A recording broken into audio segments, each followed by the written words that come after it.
Hello दोस्तों, मैं कृष्ण यादव उत्कर्ष nursing live classes में आपका स्वागत है। आज हम यहाँ फंडामेंटल रिलेटेड टॉपिक हैं जो डिस्कस करेंगे। तो अपन फर्स्ट टॉपिक देखेंगे फंडामेंटल में ऑक्सीजन इनहालेशन। ऑक्सीजन इनहालेशन क्या होता है?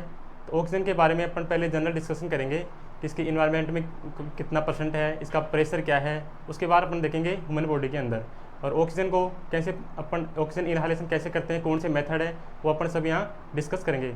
तो सबसे पहले अपन देखते हैं ऑक्सीजन इनहालेशन। अपन पढ़ेंगे यहाँ ऑक्सीजन इनहालेशन। आज का अपना टॉपिक है ऑक्सीजन इनहालेशन।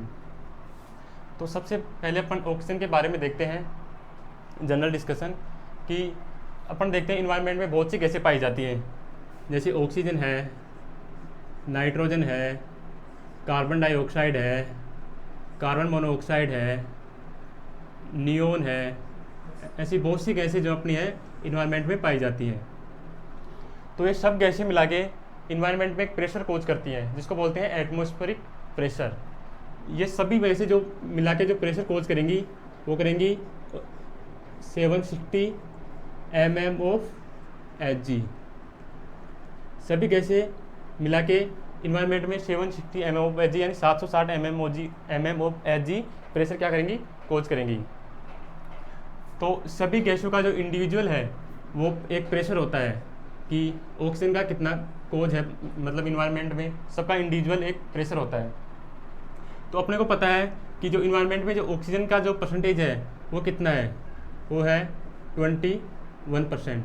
अपने को ऑक्सीजन का परसेंट पता है कि इन्वायरमेंट में इसका कितना परसेंट है, 21। तो अपन जो ऑक्सीजन का है जो इंडिविजुअल क्या निकाल सकते हैं, प्रेशर। इन्वायरमेंट में इंडिविजुअल प्रेशर निकाल सकते हैं। कैसे? जैसे हमको पता है टोटल प्रेशर कितना है, 760 है, इंटू ऑक्सीजन का कितना है, परसेंट कितना है, 21। कितना परसेंटेज है, 21। तो इसको 100 से डिवाइड कर देंगे तो इसका आ जाएगा किसका, ऑक्सीजन का एटमॉस्फेरिक प्रेशर आ जाएगा कितना, लगभग 160 mm ऑफ Hg। ऑक्सीजन का आ गया इंडिविजुअल का प्रेशर कितना आ गया, एटमॉस्फेरिक ऑक्सीजन का कितना आ गया, 160 mm ऑफ Hg। इसी प्रकार अपन देखते हैं, ये अपन ने बात की जनरल इन्वायरमेंट की। उसके बाद अपन को डिस्कस करना है ह्यूमन बॉडी पे। तो अपन इस पे बात देखेंगे जो अपनी एल्वोलाई है।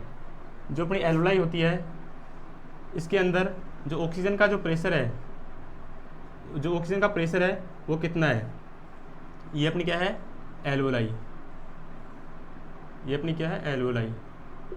जो अपन देखते हैं एल्वोलाई के अंदर जो अपना प्रेशर होता है, किसके अंदर, एल्वोलाई के अंदर जो प्रेशर होता है किसका, एल्वोलाई प्रेशर ऑफ O2। जो ऑक्सीजन का जो एल्वोलाई में प्रेशर है वो कितना है, 104 mm ऑफ Hg। कितना है, 104 mm ऑफ Hg। ये अपना क्या है, एल्वोलाई। क्या है, एल्वोलाई। इसके अंदर कितना प्रेशर अपना ऑक्सीजन का, 104 mm ऑफ Hg। इसके बाद अपन देखेंगे जो अपना आर्टरी में है, जो अपनी आर्टरी है उसके अंदर ऑक्सीजन का प्रेशर कितना है। तो देखेंगे अपन आर्ट्रियल प्रेशर ऑफ ऑक्सीजन या आर्ट्रियल O2 प्रेशर कितना है, वो अपना प्रेशर कितना है, 8200 mm ऑफ Hg। तो अपन इधर देखेंगे अपनी ये एल्वोलाई है, इधर जो ब्लड वेसल्स होती है अपनी, जैसे ये आर्टरी है तो इसके अंदर कितना बताया अपन ने, एट्रियल में 8200 mm ऑफ Hg। इसके अंदर कितना रहेगा अपना, ये ब्लड वेसल्स है, आर्टरीज के अंदर कितना रहेगा 8200 mm ऑफ Hg। तो अपने को पता है कि ऑक्सीजन का लेवल एल्वोलाई में क्या है, ज़्यादा, और इसके अंदर क्या है, कम। इसके अंदर क्या है 8200 और एल्वोलाई में कितना है, 104। तो इसमें क्या होगा, जो अपनी जो ऑक्सीजन है जो डिफ्यूजन के द्वारा किधर आएगा, एल्वोलाई से ब्लड वेसल्स के अंदर, एल्वोलाई से एट्रियम मतलब जो आर्टरी है इसके अंदर आ जाएगा ऑक्सीजन, और ये ब्लड पूरी बॉडी में क्या हो जाएगी, सप्लाई हो जाएगी। डिफ्यूजन के किसके कारण आती है, डिफ्यूजन के कारण। उसके बाद देखते हैं अपन वेनस में, Venus pressure, Venus pressure of O2। जो अपना O2 का जो विनस में प्रेशर है वो कितना रहेगा, वो है 40 mm ऑफ Hg। कितना है, 40 mm ऑफ Hg। ये कहता अपना एक प्रेशर के बारे में देख रहे थे अपने, किसी बारे में, प्रेशर के बारे में, कि जो पूरी जो भी गैस है इन्वायरमेंट में गैस पाई जाती है, टोटल उनका टोटल जो अपने देखा वो कितना था प्रेशर 760 mm ऑफ Hg। फिर अपने ऑक्सीजन का इंडिविजुअल निकाला उसका कि 21% होती है इन्वायरमेंट अपनी ऑक्सीजन, तो उसका इंडिविजुअल निकाल लिया अपन, टोटल में 21 डिवाइड किया 100 से तो आ गया लगभग 160 mm ऑफ Hg। अपन ने एक चीज़ देखा, एक चीज़ देखते हैं अपने अंदर कि जो ये है प्रेशर है इसको किससे नापते हैं, इसका एक मीटर होता है उसको बोलते हैं बैरोमीटर, बैरोमीटर। किससे देखते हैं, बैरोमीटर। एग्जाम में क्वेश्चन पूछता है जो प्रेशर अपन चेक करते हैं वो कौन सी यूनिट है, वो बोलते उस वो किससे मेजर करते हैं, वो है अपना बैरोमीटर। तो उसके बाद ये देख लिया अपन ने बैरोमीटर, अपन ने देखा था इंडिविजुअल ऑक्सीजन का। उसके बाद अपन ने एल्वेलाई में देख लिया प्रेशर, एट्रिल मतलब आर्टरी में देख लिया, उसके बाद वेनस में देख लिया। अब इसके बाद अपन देखते हैं, इतना समझ में आया। इसके बाद अपन देखते हैं जो ऑक्सीजन के जो जनरल कैरेक्टर हैं उसके बारे में देखते हैं। ऑक्सीजन कौन से टाइप की गैस होती है ये सब देखते हैं अपन। यहाँ से एग्जाम में क्वेश्चन पूछता है, इंपॉर्टेंट है ऑक्सीजन इनहालेशन। तो ऑक्सीजन के कैरेक्टर देखते हैं। तो ऑक्सीजन क्या होता है, मतलब जो कलरलेस और ओडरलेस गैस होती है, क्या होती है, colourless and odourless. Oxygen is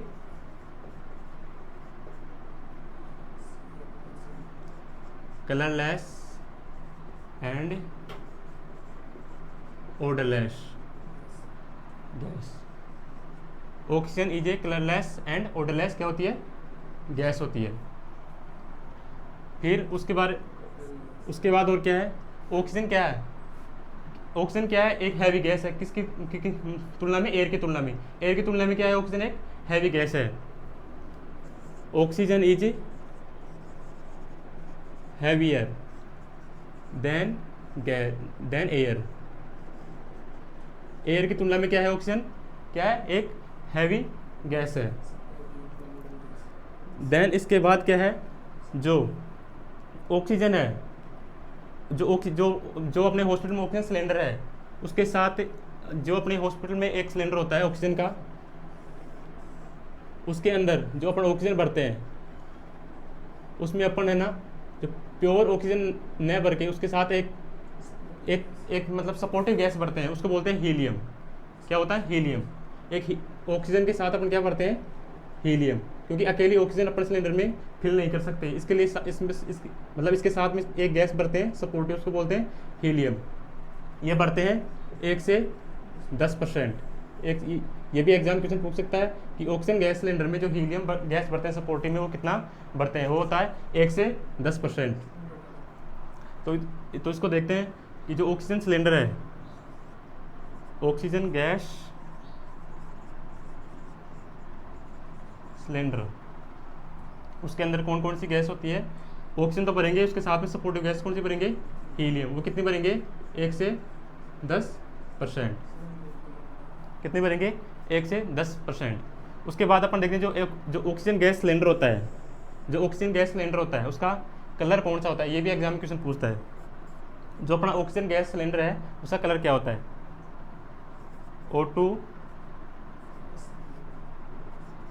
O2 cylinder.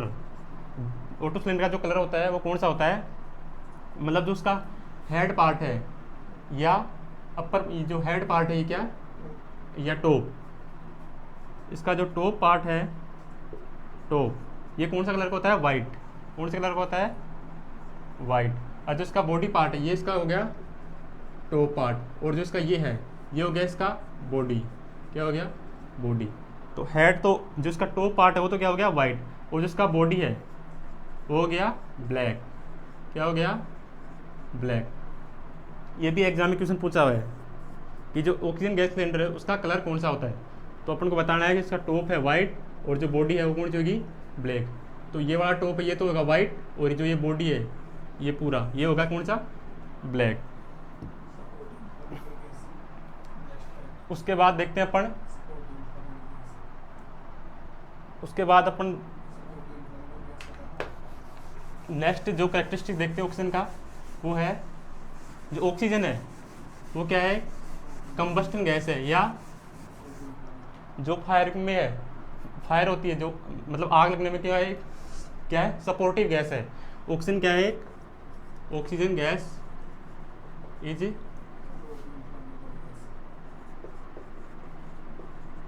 Supportive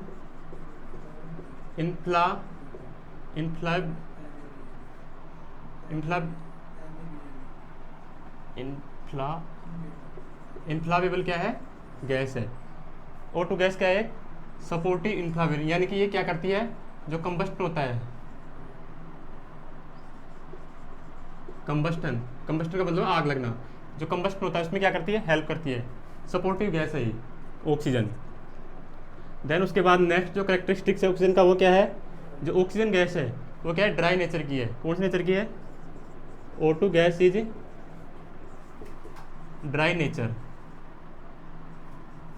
कौन सी नेचर की है, ड्राई नेचर की है। जो ऑक्सीजन गैस है ड्राई नेचर की है, इसलिए अपन है ना जो पेशेंट को क्या नहीं करते, डायरेक्ट जो ऑक्सीजन है जो ये नहीं देते। क्यों, क्योंकि ये पेशेंट में क्या करेगी, मतलब इरिटेशन करेगी म्यूकोसा मेम्ब्रेन को, जिसकी वजह से क्या हो गया, म्यूकोसा मेम्ब्रेन क्या करेगी, ये ठीक कर देगी। मतलब ड्राई देंगे अपन पेशेंट को ऑक्सीजन डायरेक्ट, तो क्या करेगी, म्यूकोसा मेम्ब्रेन क्या करेगी, मतलब इरिटेशन करेगी, उसके कारण क्या हो गया, म्यूकस क्या हो जाएगा, ठीक हो जाएगा। इस वजह से क्या होगा, जो अपना एयरवे है वो क्या हो जाएगा, स्टेनोसिस हो जाएगा। क्या हो जाएगा, स्टेनोसिस। तो ड्राई नेचर की देंगे तो क्या हो जाएगा, उसकी वजह से अपना इरिटेशन हो जाएगा। क्या हो जाएगा, इरिटेशन। और इसकी वजह से क्या होगा, अपना पेशेंट की जो म्यूकस है वो क्या हो जाएगी, ठीक हो जाएगी, ठीक। और ठीक होने की वजह से क्या अपना एरो होगा क्या, स्टेनोसिस हो जाएगा। एरो में क्या होगा, स्टेनोसिस हो जाएगा, स्टेनोसिस हो जाएगा। तो इसकी वजह से क्या होगा, अपने एयर मतलब ब्रीथ लेने में क्या होगी, डिफिकल्टी होगी। क्या हो जाएगा, डिफिकल्टी होगी। उसके बाद अपन देखते हैं, जब इसके बाद देखते हैं अपन जो अपन ऑक्सीजन लेते हैं, इनहेल करते हैं वन ब्रीथ, उस टाइम जब अपने ऑक्सीजन की जो कंसंट्रेशन है वो कितनी रहेगी, और जो एक्सेल करते हैं वो क्या रहेगी। फर्स्ट देखते हैं अपन ब्रीथिंग कर रहे हैं और इनहेल कर रहे हैं। क्या कर रहे हैं, इनहेल कर रहे हैं। तो इनहेल के टाइम में जो O2 की कंसंट्रेशन है, क्या है, कंसंट्रेशन वो क्या है, O2 की कंसंट्रेशन इनहेल करते टाइम क्या रहेगी, 21%। क्योंकि हम लोग पता है इन्वायरमेंट में जो ऑक्सीजन का जो कंसंट्रेशन है वो क्या है, 21%।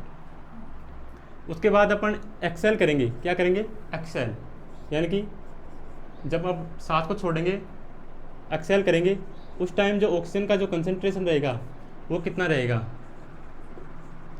वो रहेगा 16%। क्या रहेगा, 16%।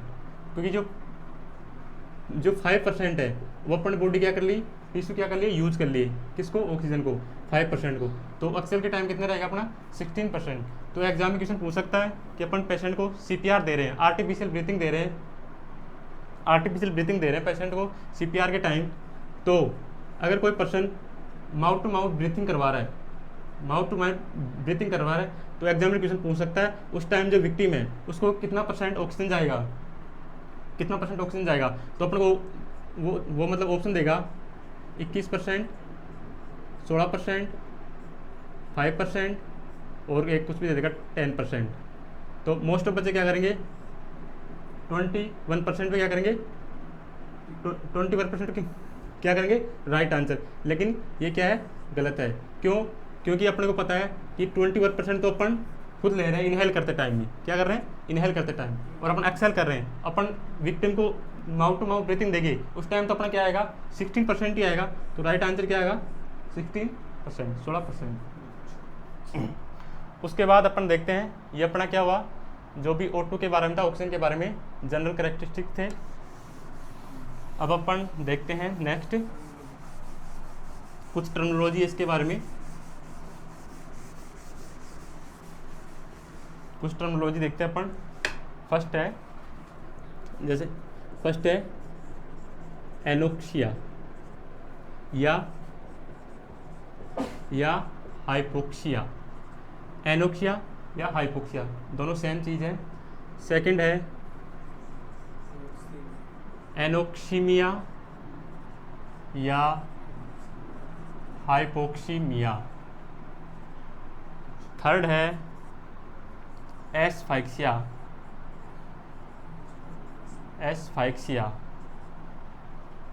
फोर्थ नंबर पे अपनी है डिस्पनिया।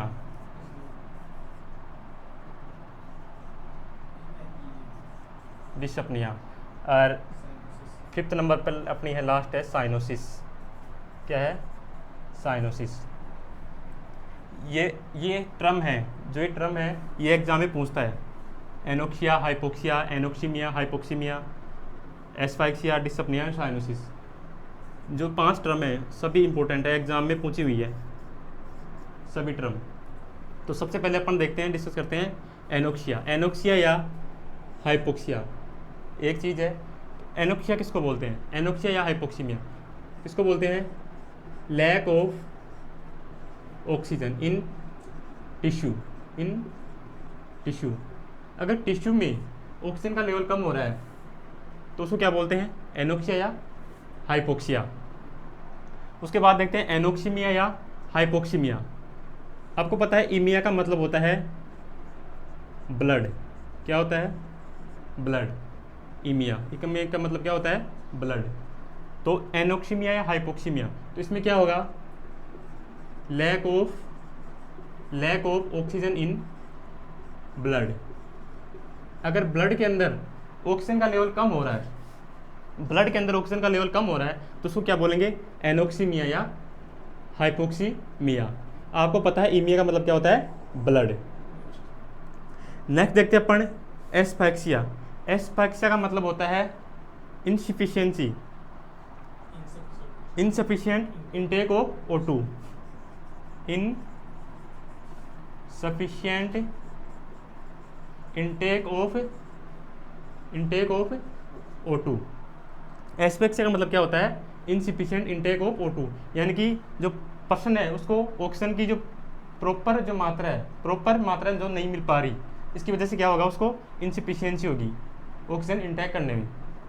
नेक्स्ट देखते हैं अपन डिस्पनिया का मतलब होता है डिफिकल्टी। क्या होता है? डिफिकल्टी इन ब्रीथिंग, यानी कि उसको श्वास लेने में क्या आएगी? दिक्कत। यानी कि जो भी रेस्पिरेटरी प्रॉब्लम है, अस्थमा है, COPD है, कुछ भी है रेस्पिरेटरी प्रॉब्लम, तो उसकी वजह से उसको क्या होगा? डिफिकल्टी। किसमें? ब्रीथिंग लेने में उसको क्या होगा? डिफिकल्टी। उसको क्या बोलते हैं? डिस्पनिया। नेक्स्ट है 5th नंबर पे साइनोसिस क्या बोलते हैं? साइनोसिस को बोलते हैं ब्लूइश डिस्कलरेशन ऑफ स्किन। इसको बोलते हैं ब्लूइश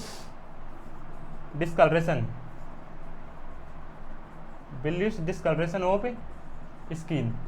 जो अपनी स्किन है वहाँ क्या हो जाएगा? ब्लूइश डिस्कलरेशन हो जाएगा।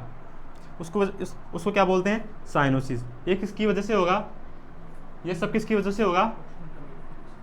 ये हाइपोक्सिया, यानी कि जो अपने टिश्यू लेवल पे है उसमें क्या हो जाएगा? ऑक्सीजन की क्या हो जाएगी? कमी। Lack of oxygen in O2, उसकी वजह से क्या होगा? अपना साइनोसिस। इतना क्लियर है? 5 टर्म है, एग्जाम में आई हुई है, इंपॉर्टेंट है। उसके बाद अपन देखते हैं असेसमेंट कि हाइपोक्सिया हुआ है अपने को।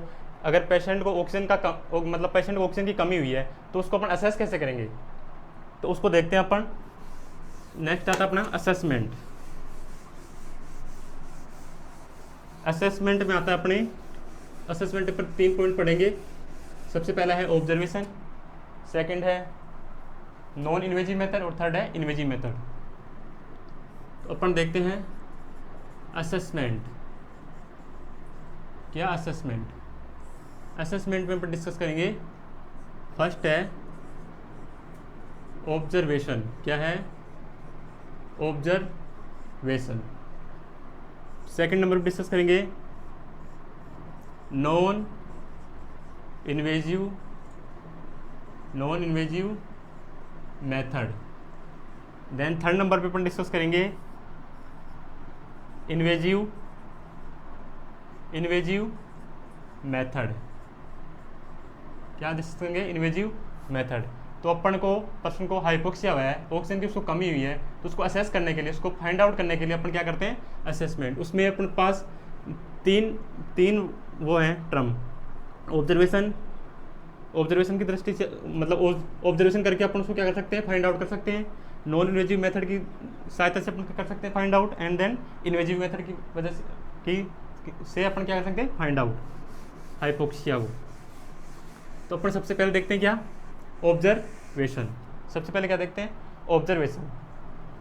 ऑब्जर्वेशन में क्या देखेंगे अपन? उसमें देखेंगे RCDI, मतलब रेस्टलेसनेस। सेकंड अपनी साइनोसिस। थर्ड है disorientation, and last fourth number पे है इरिटेशन।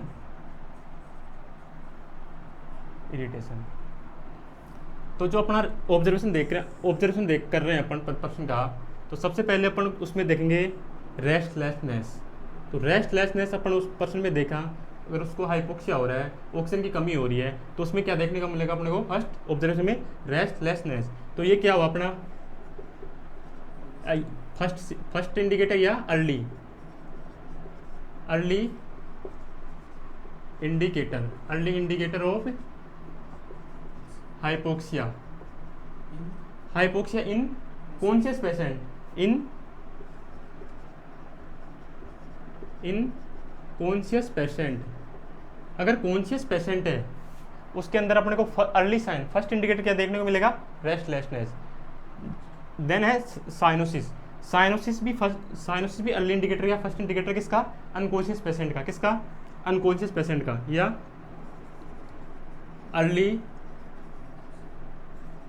अर्ली इंडिकेटर ऑफ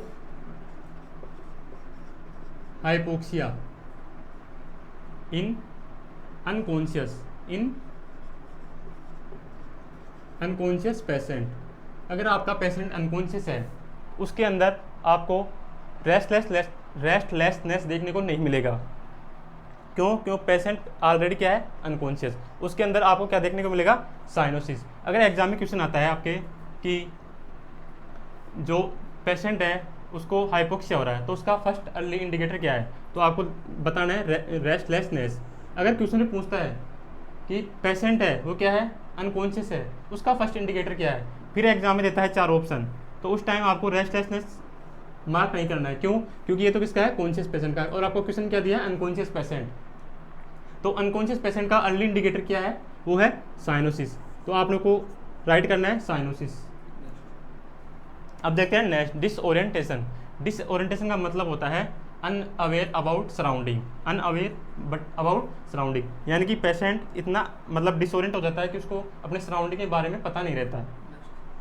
उसके बाद अपन ये हो गया अनअवेयर अबाउट सराउंडिंग। उसके बाद अपन देखते हैं इरिटेशन का ये क्या होता है? ये होता है लेट इंडिकेटर। क्या होता है?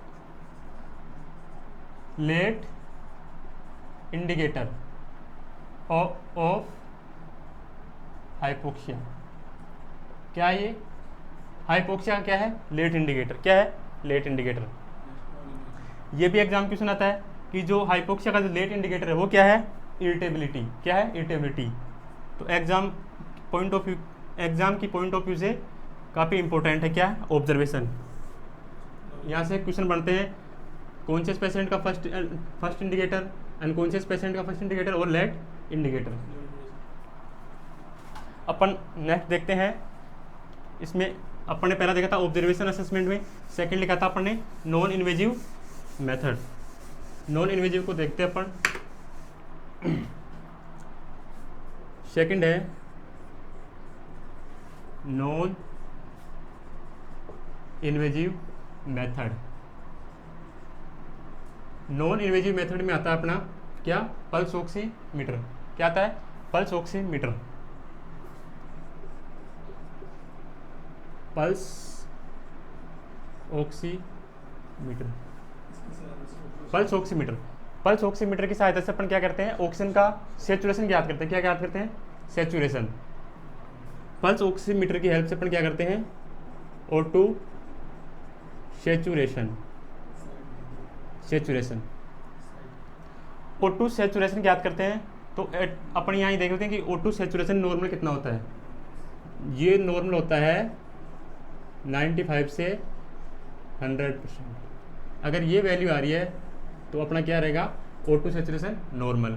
अगर इससे अगर बिलो वो आ रहा है, क्या, बिलो 85 आ रहा है, क्या है, बिलो 85 आ रही है O2 सेचुरेशन की रीडिंग पल्स ऑक्सीमीटर में, तो अपनों क्या करना है, तुरंत क्या करना है, डॉक्टर को इन्फॉर्म करना है। किसको इन्फॉर्म करना है, डॉक्टर को क्या करना है, डॉक्टर को इन्फॉर्म करना है। ये अपना क्वेश्चन है नर्सिंग प्रायोरिटी कि अगर पेशेंट का जो O2 सेचुरेशन है वो बिलो 85 आ रहा है तो अपने को क्या करना है, वो करना है तुरंत डॉक्टर को क्या करना है, इन्फॉर्म करना है। उसके बाद अपन देखते हैं पल्स ऑक्सीमीटर की साइट कौन सी होती है। तो जो पल्स ऑक्सीमीटर की जो मोस्ट कॉमन साइट है या कन्वीनियंट साइट है, सुविधाजनक, वो कौन सी है अपनी, वो है इंडेक्स फिंगर। क्या है, इंडेक्स फिंगर, मोस्ट कॉमन और कन्वीनियंट कौन सी है, इंडेक्स फिंगर। सेकंड नंबर पे अपनी कौन सी है, ईयर लोब। क्या है, ईयर लोब। ये अपनी होगी फर्स्ट प्रायोरिटी, देन हो गया सेकंड प्रायोरिटी। अदर साइड है अपनी, जैसे टो है, उसके बाद अपना नोज है, उसके बाद अपना है फोर हेड है, ये अपने एक्सेट्रा और भी साइट है। तो अपन जो क्वेश्चन पूछता है एग्जाम में वो पूछता है मोस्ट कॉमन और कन्वीनियंट साइट के ऊपर, हो गया इंडेक्स फिंगर। सेकंड नंबर पे अपन देखते हैं ईयर लोब। ये अपन ने देखा नॉन इन्वेजिव मेथड में, देखा अपन ने हाइपोक्सिया को, जो अपन ने क्या किया, फाइंड आउट किया, वो किसकी सहायता से किया, पल्स ऑक्सीमीटर की सहायता से। उसमें पल्स ऑक्सीमीटर में क्या देखते हैं अपन, O2 saturation. O2 saturation normal कितना होता है, 95 से 100%। उसके बाद अपन देखा कि अगर बिलो 85 है क्या, O2 सेचुरेशन, तो क्या होगा, अपन क्या करना है, डॉक्टर को इन्फॉर्म करना है। ये नर्सिंग प्रायोरिटी क्वेश्चन पूछता है एग्जाम में। उसके बाद देखा जो साइट है पल्स ऑक्सीमीटर की साइट है वो मोस्ट कॉमन और कन्वीनियंट, वो कौन सी है, इंडेक्स फिंगर। सेकंड पे देखा अपन ने ईयर लोब, फिर अदर देखा अपन ने toe, nose and forehead etcetera, है ना। इसके बाद देखते हैं अपन कौन सा, इन्वेजिव मेथड। थर्ड जो अपना इसमें बच गया असेसमेंट, क्या है, इन्वेजिव मेथड, वो अपन देखेंगे नेक्स्ट क्लास में। तो आज के लिए इतना ही। तो आपको वीडियो पसंद आया तो लाइक करें, शेयर करें और हमारे चैनल को सब्सक्राइब करें। Thank you so much.